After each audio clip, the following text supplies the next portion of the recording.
Bonjour à toutes et à tous. Allez go, on va voir le montage de cette petite nymphe 100% CDC. Donc celle-là, je l'ai appelée la Lady Duck. Donc Lady par sa couleur rose et Duck parce que justement, elle est 100% cul de canard. Donc je vous mets en plan plus large et puis on voit les matériaux qu'il nous faut. Allez go, c'est parti.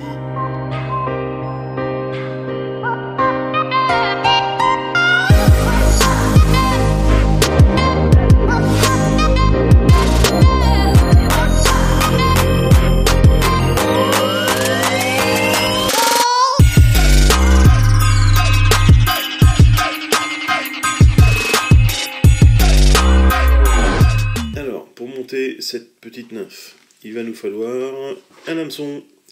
Donc l'hameçon, celui-là c'est un 14 avec sa bille de 3 de couleur cuivre en tungstène.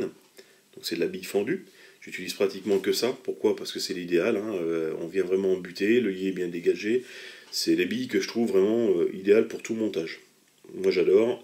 Et en plus, maintenant que je connais bien leur poids et que je leur ressenti, je sais que dans tel courant, je vais utiliser tel poids et ainsi de suite. Voilà, j'ai pas besoin de chercher entre une cuivre, une laiton, une tungstène, voilà, il n'y a plus à chercher. Maintenant, j'ai mes tungstènes et je sais où, comment, quoi et mettre quel ensemble pour réussir à pallier les courants. Donc, il va nous falloir l'hameçon, comme j'ai dit. On peut la monter en 3 tailles, cette nymphe. Donc, c'est en 12, en 14 et en 16. Bien sûr, vous accompagnerez votre bille qui va avec et aussi votre plume de cul de canard pour avoir les fibres plus ou moins longues. Donc on va commencer par les cercles. Alors pour les faire, il va nous falloir de la pelle. Soit on va mettre de la pelle de Limousin, soit de la pelle de Pardo. Si vous avez ni l'un ni l'autre, que vous avez du coq indien ou de la poule, ça fera l'affaire. C'est juste pour faire des cercles. On ne va pas faire de jolies collerettes. On va prendre quelques fibres pour faire les cercles et toutes les noms que je vous ai cités là, ça suffit amplement. Le corps, c'est là où on va rentrer dans le vif du sujet. Il va nous falloir une jolie plume de cul de canard, donc avec des fibres très grandes. Là, en l'occurrence, c'est un restant d'une commande que j'avais faite chez notre ami Cyril Bailly, qui aujourd'hui a fermé boutique.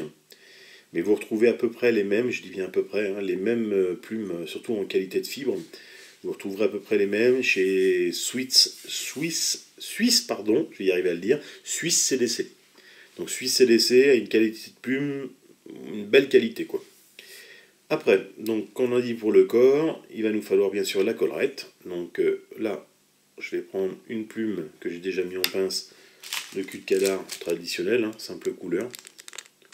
Voilà, couleur foncée. Le fil, je ne sais pas si je l'ai dit, je ne sais plus. Donc il nous faut un fil de montage en 70 deniers qui équivaut à du 8-0. Là c'est l'Ultra Street. Pour twister notre plume de cul de canard, il va nous falloir un twister. Donc là c'est le twister Petit Jean qui va très très bien pour faire ça. Il va nous falloir une paire de ciseaux. Donc ciseaux qui viennent de chez Fusion Fly Fishing. Un petit brin de colle.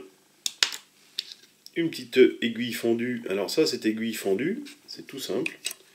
J'avais la Petit Jean dont j'ai perdu. Et je me suis rappelé que j'avais ça. Ça vient de chez CF Design. Ici, il y a un petit aimant au bout. C'est un tube. Dans le tube, on y glisse l'aiguille. Et là, on a une petite aiguille à coudre. Et cette aiguille à coudre, normalement, elle sert à enfiler les bas de ligne sur les soies. Donc c'est CF Design qui fait ça. Donc moi j'ai récupéré, donc j'en suis racheté une autre bien sûr, j'en ai toujours une dans mon gilet pour passer mes bas de ligne, et j'ai récupéré celle-là qui avait du mal à tenir, là que l'aiguille elle se défaisait tout le temps, justement pour faire mes fils fendus. Donc voilà.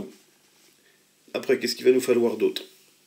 Et ben c'est tout, on a fait le tour, donc on peut commencer le montage. Allez, je mets un plan plus proche et c'est parti. Allez hop, donc fil de montage, on commence derrière la bille comme d'hab.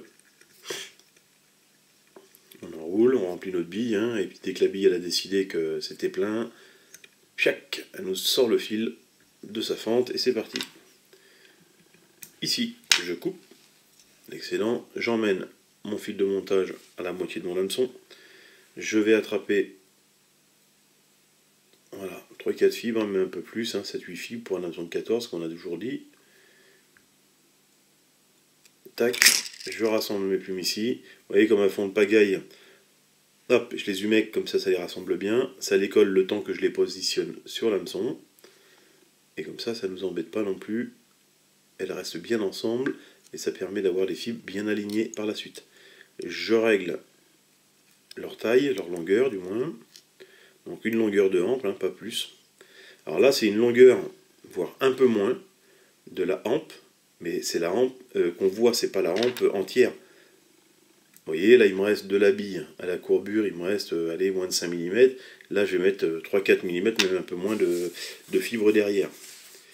Donc quand on a mis ça, on va prendre notre plume de cul de canard, que voici. On va rassembler toutes les fibres vers l'avant. Donc quand c'est comme ça, on commence au rachis derrière, on fait un tour dessus, et là on tire tout doucement sur notre plume. Et on ramène vers l'arrière, jusqu'à temps d'arriver en pointe. Alors on y va tout doucement, et je tiens aussi la tension dans mon fil de ma main droite. Et là quand je vois que je suis à la bonne taille, tac, je serre mon fil avec ma main droite, donc je mets de la tension dans mon porte-bobine, et toujours en gardant cette tension gauche et droite, j'enroule mon fil de montage. Voilà.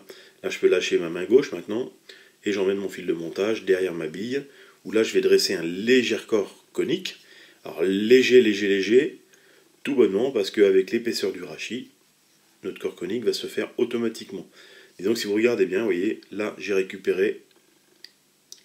compensé avec mon fil de montage, par plusieurs tours, l'épaisseur du rachis qu'on peut trouver déjà en dessous. Donc là, ça fait une mouche bien parallèle à la hampe, enfin un enroulement bien parallèle. Et là, je vais faire juste 2-3 tours, pas plus. Voilà, pour faire un léger conique. Vous voyez, c'est très léger le conique. Hein. J'attrape ma plume, je viens coincer le twister, vous voyez, comme ceci. Et là, je commence à vriller légèrement. Alors, je fais lâcher les fibres droites. 1, 2, 3, 4, 5, 6 tours, pas plus. Je ne vais pas mettre en tension trop fort ma plume, sinon elle va casser. Et là, je commence mes enroulements. Alors, les enroulements, on y va tranquillement. Quand on a fait un tour, on refait un tour de twist. Un tour de plume, un tour de twist. Et ainsi de suite comme ça, en remontant jusque derrière la bille. Alors, vous voyez, il y a des fibres qui vont se mélanger dedans, c'est très bien. Et soit on les coupe après, ou soit on peut les laisser aussi pour ceux qui veulent les laisser. Voilà, là je suis arrivé derrière la bille, je tiens mon twister en dessous, et avec ma main droite, je viens faire le tour avec mon fil de montage pour bloquer le rachis de ma plume. Là j'écarte ma plume, voilà, quand le rachis est bloqué par 2-3 tours, je vais couper la plume de cul de canard d'excellent. Ce qui nous reste ici, donc le quart de plume que je vous disais tout à l'heure, on le garde, on récupère les fibres et on s'en fait un dubbing. Ici, donc je vais refaire 1 ou 2 tours après le montage. Alors soit on laisse notre plume comme ça, on peut l'utiliser comme ça, ou soit après on peut couper. Donc moi je vais vous faire voir pour le montage tout simplement.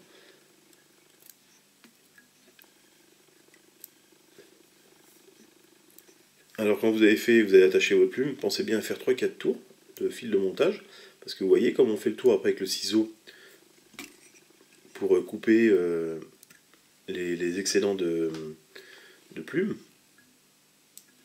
Ça m'est déjà arrivé, à un moment donné, on tourne, et paf, la plume se défait.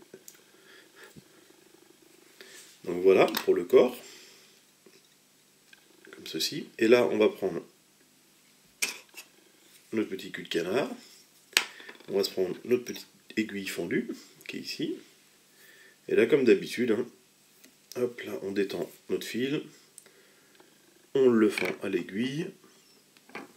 Alors ceux qui n'arrivent pas à les fendre, vous faites un dubbing loop, hein, vous embêtez pas. Moi j'adore le fil fendu, je trouve que ça met pas trop de matière, c'est facile à utiliser, et puis voilà quoi. Et après chacun, si vous n'avez pas de fil fendu, c'est pas grave.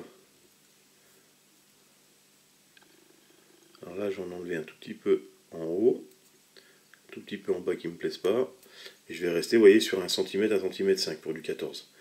Et là je vais commencer déjà, hop, à twister ma bobine, dans le sens contraire des aiguilles d'une montre, commencer à remonter ce fil pour twister mon cul de canard en haut, et on continue jusqu'à temps qu'on sent que le fil gratte quand on arrive en haut. Là on le sent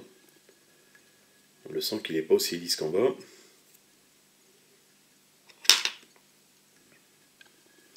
Quand on en est là, on remonte le cul de canard, on le pince ici au doigt pour pas que ça se défasse, on remonte le porte-bobine, et là c'est parti, on commence les enroulements. Bien sûr, on attrape toutes les fibres et on emmène ça sur l'arrière. comme ceci. Hop. Et voilà, je fais 2 tours. Juste 2 tours en DU, pas trop non plus. Je prends ma colle. Parce qu'après, si on fait plus de tours, on va avoir un gros paquet de fil derrière la tête, ça va se voir, et ça fait pas... Moi, je trouve que ça fait moche. Sauf si on mettait un tag orange ou un truc comme ça, d'accord. Et là, hop, la colle sur le fil, 1, 2 tours, ça suffit amplement. On serre bien, et on coupe le tout.